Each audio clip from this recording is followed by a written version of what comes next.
boomers, Gen Xers, millennials, the impact of COVID-19 is spread across all the generations. But the impact the virus is having on Generation Z, these are people born between 1997 to 2012, well, this is significant.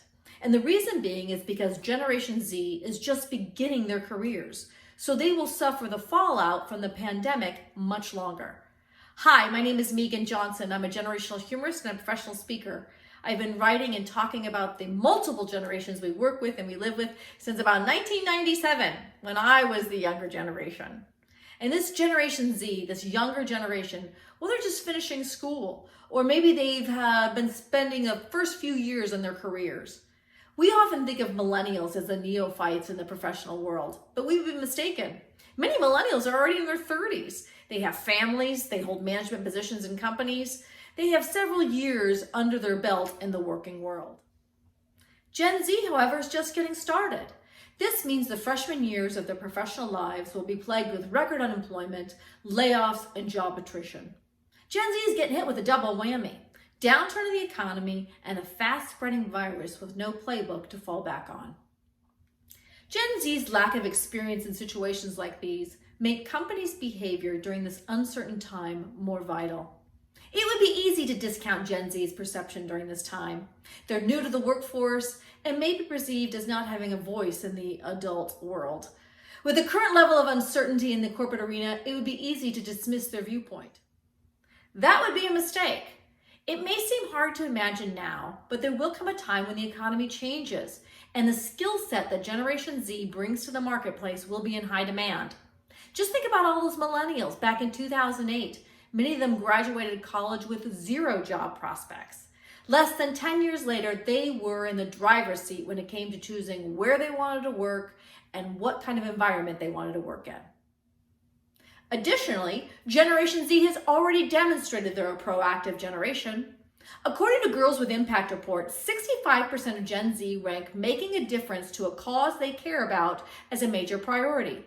For example, frustrated by the older generation's lack of attention to climate change, the combative political environment, the high cost of education and healthcare, Generation Z popularized the meme "Okay Boomer." The meme was a call out to the older generations and their ignorance to the causes that Gen Z supports. What does this mean for organizations during this challenging time period? Generation Z may not be working for you now, but they are watching what you do, and what you do matters. Generation Z wants to see leadership in the organizations they support.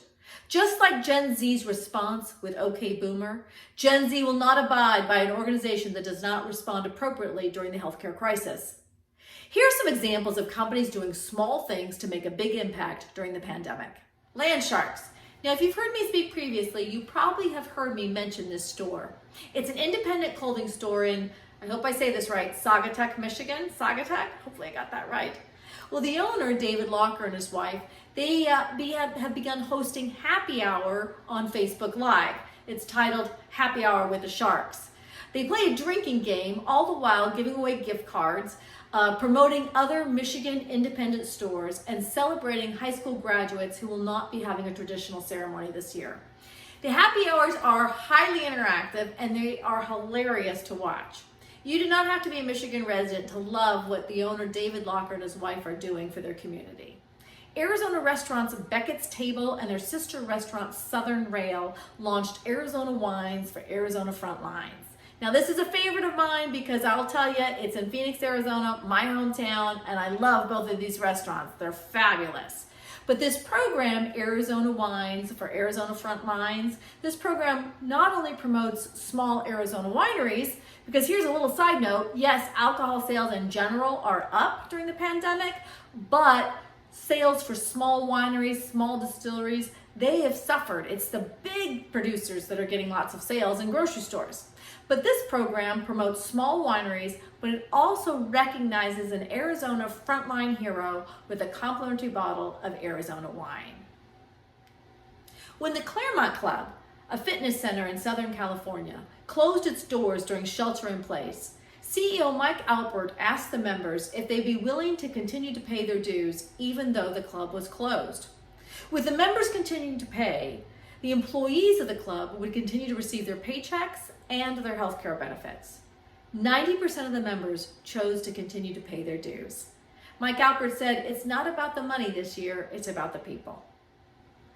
3 organizations doing small things to make a big difference during the pandemic. Gen Z is not content to give their time and dedication to a company who is conscientious light. Gen Z, however, wants to go deeper. They want to witness organizations take positive action during challenging times. They want employers to protect what matters and take care of the community. Gen Z will stand behind and support those organizations who excel during this time of chaos and crisis. My name is Megan Johnson. I'm a generational humorist and a professional speaker. I look forward to seeing you next week when we continue to explore all the wonderful generations we work with and we live with every day. Bye.